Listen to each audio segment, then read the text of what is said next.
बिस्मिल्लाहिर्रहमानिर्रहीम। अस्सलाम वालेकुम। वीडियो शुरू करने से पहले हमेशा की तरह आपसे रिक्वेस्ट है कि अगर अभी तक आपने चैनल को सब्सक्राइब नहीं किया तो काइंडली सब्सक्राइब कर लीजिए और बेल आइकन को भी प्रेस कर लीजिए ताकि आने वाली न्यू वीडियोस की नोटिफिकेशंस आपको इन टाइम मिल सकें। आज हम बात करेंगे मजमा-ए खिलाफ़ कानून, हंगामा और बलवा। सबसे पहले बात करेंगे मजमा खिलाफ़ कानून।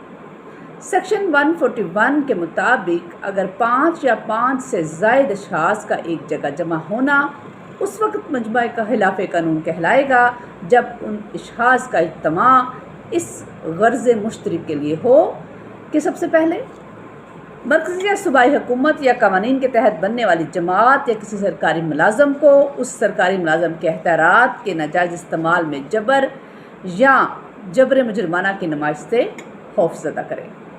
दूसरा, किसी कानून या कानूनी तरीक़ा की तामील में रुकावट डालें या किसी नुकसान रसानी या मज़ाहमत बेजा मुजरिमाना या किसी और जुर्म का इर्तिकाब करें या फिर किसी शख्स पर जबर मुजरिमाना करने या जबर मुजरिमाना की नुमाइश करने के ज़रिए से कोई बयान लें या रहन पर कब्ज़ा कर लें या किसी गैर मादी हक़ जो उससे हासिल है उसके इस्तेमाल या काम में लाने से महरूम करें या फिर किसी हक़ या तसव्वुराती काम को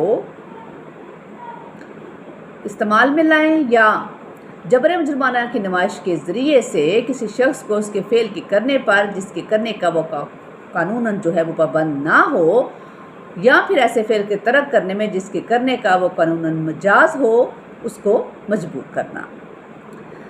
सेक्शन 142 के तहत मजमा खिलाफ़ कानून का मेंबर होना जो कोई शख्स इन अमूर से वाकिफ़ हो कि जिनसे कोई मजमा खिलाफ़ कानून हो जाता है और कस्तन वो उस इज्तिमा में शरीक हो जाए या होता रहे तो वो शख्स भी उस मजमा कानून का शरीक समझा जाएगा। इसकी पनिशमेंट के लिए सेक्शन 143 के तहत मजमा खिलाफ़ कानून में शरीक हर शख्स को दोनों इकसाम की सज़ा यानी सज़ाए कैद में से किसी भी किस्म की 6 माह तक की सज़ा दी जा सकती है और जुर्माना भी हो सकता है या फिर कैद और जुर्माना दोनों हो सकते हैं। अब बात करते हैं बलवा की। सेक्शन 146 के तहत जब किसी मजमा खिलाफ़ कानून या उसके रुकन की तरफ से मजमुआ मज़कूरा की गर्ज़ मुश्तरक को हासिल करने के लिए जबर या तशद्दुद का इस्तेमाल किया जाए तो उस मजमे का हर शख्स जो है वो बलवा करने के जुर्म में शामिल होगा। पनिशमेंट के हवाले से 147 सेक्शन के तहत बलवा की सज़ा जो बलवा करने के मुजरिम हो तो मुद्दत 2 साल तक हो सकती है या जुर्माना या फिर दोनों सज़ाएं हो सकती हैं। 148 सेक्शन के तहत कोई शख्स जो मुखलिक हथियार या ऐसी शय से मुसल्लह होकर अगर उस हथियार को जुर्म के तौर पर इस्तेमाल करे कि उससे हलाकत का अंदेशा हो बलवा करने वाला मुजरिम हो तो ऐसे शख्स को दोनों में से किसी भी किस्म की सज़ा या दोनों सज़ाएं दी जा सकती हैं। सेक्शन 149 के तहत मजमा खिलाफ़ कानून का हर शरीक उस जुर्म का मुजरिम है। अगर मजमा खिलाफ़ कानून के किसी शरीक की जानब से उस मुजतमा की गर्ज़ मुश्तरक हासिल करने में किसी जुर्म का इर्तिकाब हो जिसको इस मजमा के शुरका जानते हों कि उस गर्ज़ के हासिल करने में इसके इर्तिकाब का एहतमाल है तो हर शख्स जो इस जुर्म के इर्तिकाब के वक़्त उस मजमा में शरीक होगा वो उस जुर्म का मुजरिम होगा। जाए बलवा के मालिक का फ़र्ज़ क्या बनता है?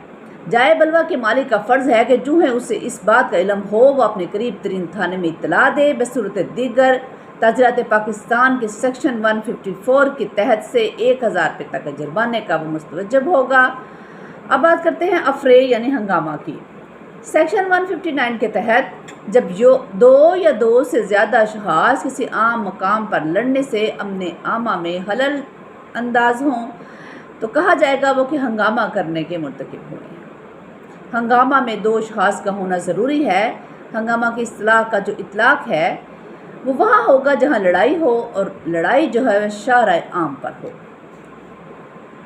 पनिशमेंट के हवाले से हंगामा के मुर्तकिब शख्स को सेक्शन 160 के रूह से 1 माह कैद और 100 रुपये तक की जुर्माने की सज़ा या फिर दोनों सज़ाएं दी जा सकती हैं। अब हम देखेंगे कि हंगामा और हमला में क्या फ़र्क है। ہنگامہ صرف شاہراہ عام پر ہوتا ہے اور امن عامہ کے خلاف جرم ہے، جبکہ حملے کا ارتکاب ہر جگہ ہو سکتا ہے اور فرد کے خلاف جرم ہوتا ہے۔ جو کوئی ہنگامے کا مرتکب ہو، اس شخص کو دونوں قسموں میں سے کسی بھی قسم کی قید، 1 ماہ کی سزا یا جرمانہ یا پھر دونوں سزائیں دی جا سکتی ہیں۔ یہ تھا جو آپ کے ساتھ مجمع خلاف قانون، ہنگامہ اور بلوہ کے حوالے سے کچھ اہم باتیں ڈسکس کی۔ نیکسٹ انشاءاللہ نیو ٹاپک کے ساتھ آپ کی خدمت میں حاضر ہوں گے۔ اللہ تعالی ہم سب کا حامی و ناصر ہو، دعاؤں میں یاد رکھیے گا۔ شکریہ۔